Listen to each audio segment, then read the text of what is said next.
541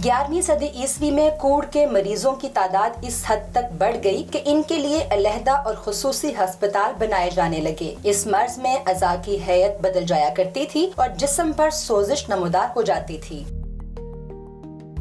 1347 سے 1351 تک کالی موت نامی وبا نے دنیا کی 1/3 آبادی کو موت کے منہ میں دھکیل دیا۔ یہ وبا بھی طاعون ہی کی ایک قسم تھی جس کی ابتدا غالباً ایشیا سے ہوئی اور پھر کاروانوں کے ذریعے یہ وبا مغرب کی طرف پھیلی۔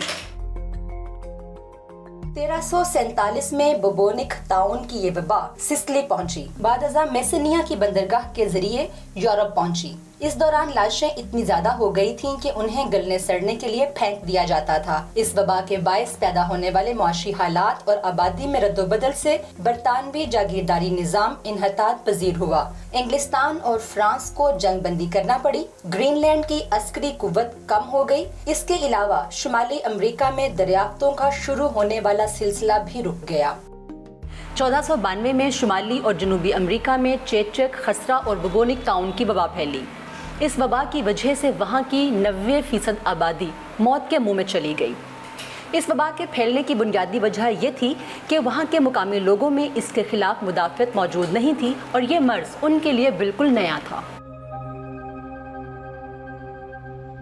کولمبس کے ذریعے ہسپانیوں کی کریبین آمد کے بعد یہ وبائیں امریکہ کی مقامی آبادیوں میں پھیل گئیں۔ حالیہ تحقیق کے بعد نتیجہ نکالا گیا ہے کہ 16ویں اور 17ویں صدی میں 5 کروڑ 60 لاکھ مقامی امریکیوں کی ہلاکت سے کرۂ ارض کا موسم ہی بدل گیا، کیونکہ کاشتکاری کے رقبوں پر سبزے کی نمو کے باعث فضا میں کاربن ڈائی آکسائیڈ زیادہ جذب ہونے لگی، جس سے مجموعی طور پر موسم سرد ہو گیا۔ 1546 میں میکسیکو میں کوکولزتلی 1 نامی وبا کی وجہ سے 15 سے 20 لاکھ تک ہلاکتیں ریکارڈ کی گئیں۔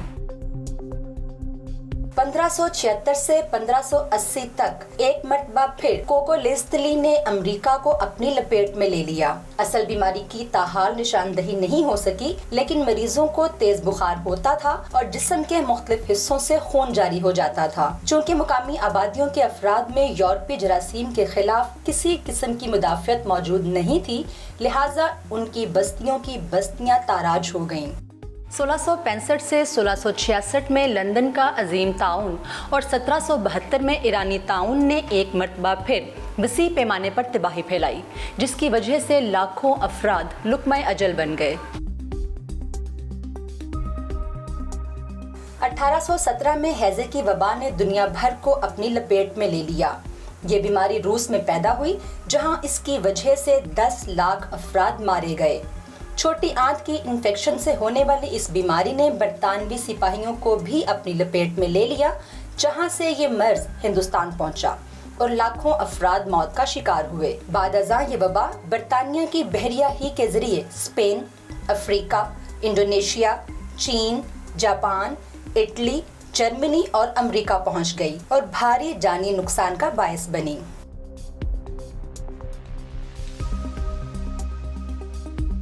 1885 میں ہیضے کے خلاف ویکسین تیار کر لی گئی، لیکن اس کے باوجود یہ وبا سالوں تک جاری رہی۔ آج بھی اس مرض کی وجہ سے لاکھوں افراد موت کے منہ میں چلے جاتے ہیں۔ بوبونک طاعون کی تیسری وبا چائنا سے شروع ہوئی اور ہندوستان سے جاپان تک پہنچی۔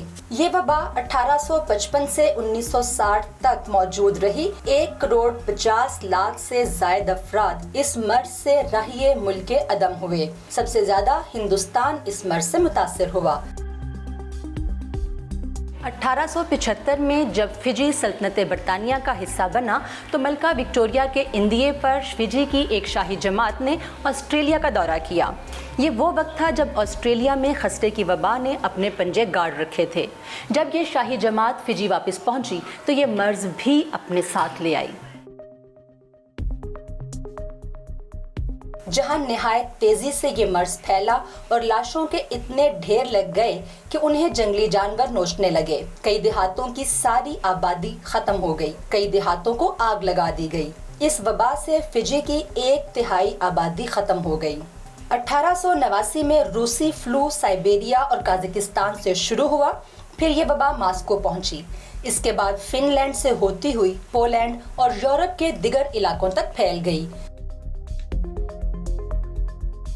آئندہ کچھ برسوں میں روسی فلو نے سمندر پار کیا اور یہ وبا شمالی امریکہ اور افریقہ تک پہنچ گئی۔ 1890 کے اختتام تک اس وبا کی وجہ سے 3,60,000 افراد لقمہ اجل بنے۔ اس کے بعد ہسپانوی فلو جو 1918 کے شروع میں کینساس میں نمودار ہوا اور 1919 کے گرما میں اس کا اختتام ہوا۔ اس مرض میں بھی اس قدر اموات ہوئیں کہ لاشیں ٹھکانے لگانا مشکل ہو گیا۔ 1957 میں ایشیائی فلو نے جاپان، انگلینڈ اور امریکہ میں بھی تباہی مچائی، لیکن اسی سال اس کی ویکسین تیار کر کے اس مرض پر قابو پا لیا گیا۔ 1981 میں HIV کی اولین نشاندہی ہوئی، جس میں مبتلا فرد کا مدافعتی نظام بالکل تباہ ہو جاتا ہے اور اس فرد کی بالآخر موت واقع ہو جاتی ہے۔ کہا جاتا ہے کہ HIV کا وائرس 1920 کی دہائی میں مغربی افریقہ میں چمپینزی میں پیدا ہوا، جو 1960 کی دہائی میں ہیٹی اور پھر 1970 کی دہائی میں سان فرانسسکو پہنچا۔ دنیا میں ایڈز کی دریافت سے اب تک 3,50,00,000 ہلاکتیں ہو چکی ہیں۔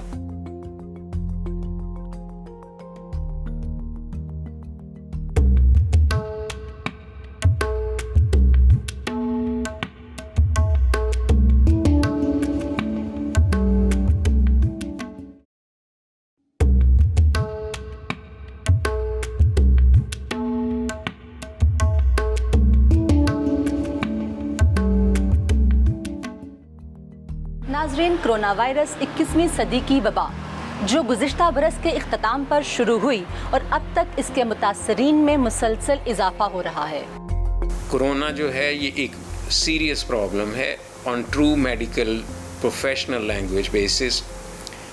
یہ کنٹیجس ڈیزیز ہے، ایک سے دوسرے کو لگتی ہے، تیزی کے ساتھ حملہ کرتی ہے۔ یہ اس سے خوف زدگی جو ہے وہ لازم نہیں ہے، اس کے لیے ایجوکیشن کی ہمیں ضرورت ہے۔ اگر یہ 100 آدمیوں کے اوپر حملہ آور ہوتی ہے تو اس میں سے عمومی طور پر 2 سے 3% لوگ جو ہیں ان کی ڈیتھ ہونے کا امکان ہوتا ہے۔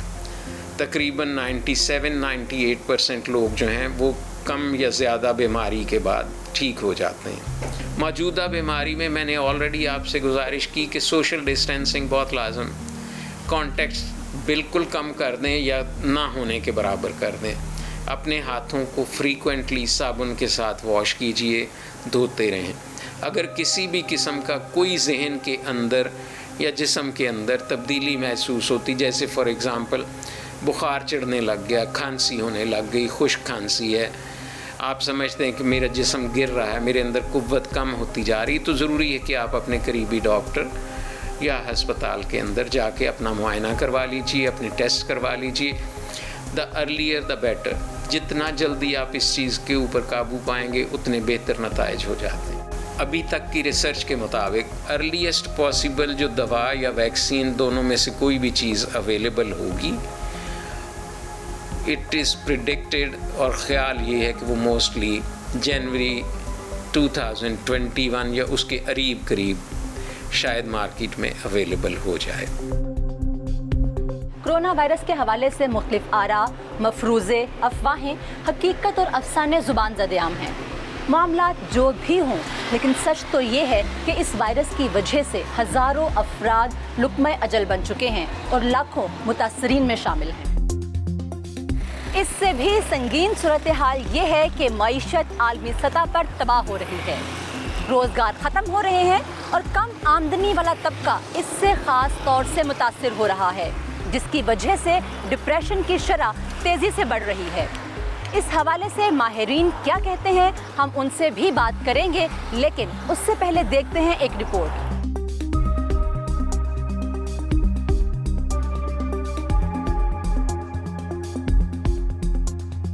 سال 2019 کے اختتام پر کرونا وائرس نے چائنا کے شہر ووہان میں سر اٹھایا۔ اس کے بعد نہایت تیزی سے چند ماہ میں ہی پوری دنیا کو اپنی لپیٹ میں لے لیا۔ اس مرض نے جہاں لاکھوں افراد کو متاثر کیا، وہیں بھاری جانی نقصان بھی ہوا۔ اس وبا کی ویکسین کے لیے